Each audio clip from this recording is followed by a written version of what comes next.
राधा वल्लभ श्री हरिवंश। आज के इस वीडियो में हम जानेंगे कि हमें अपने घर में जो भगवत ग्रंथ होते हैं उन्हें कैसे रखना चाहिए।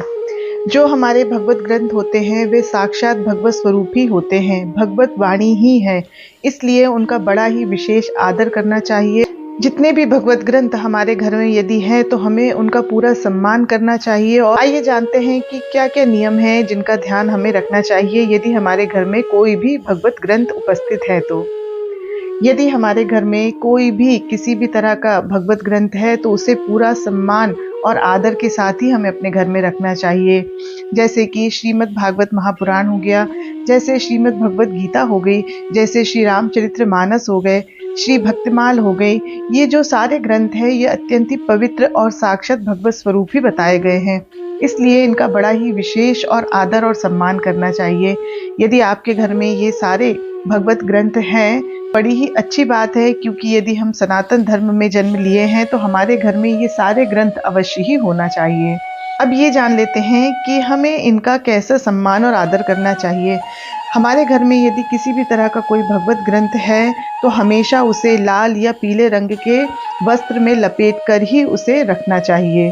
जब भी हम इन ग्रंथों का यदि पाठ करते हैं तो पहले उन्हें नीचे आसन बिछाइए और उसके ऊपर इन ग्रंथों को रखकर पाठ करना चाहिए, पूरे आदर और सम्मान के साथ, पूरी पवित्र अवस्था में। अपवित्र अवस्था में कभी भी किसी भी भगवत ग्रंथ का हमें स्पर्श नहीं करना चाहिए। यदि हमारे घर में भगवत ग्रंथ है तो समय समय पे इनका पाठ अवश्य ही करना चाहिए, क्योंकि सिर्फ भगवत ग्रंथों को घर में रखना ही नहीं, उनका पाठ करने से ही उनका आदर सत्कार और सम्मान होता है।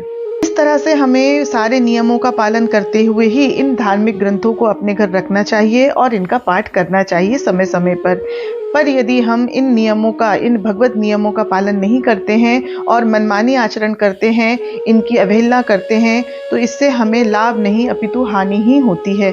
इससे हमारी बुद्धि भ्रष्ट होती है और हमारे पतन का कारण भी ये बन सकते हैं। इसलिए हमें इन सारे नियमों का, इन सारी बातों का ध्यान रखते हुए और भगवत भाव करते हुए इन पवित्र ग्रंथों का पाठ अवश्य ही करते रहना चाहिए समय समय पे।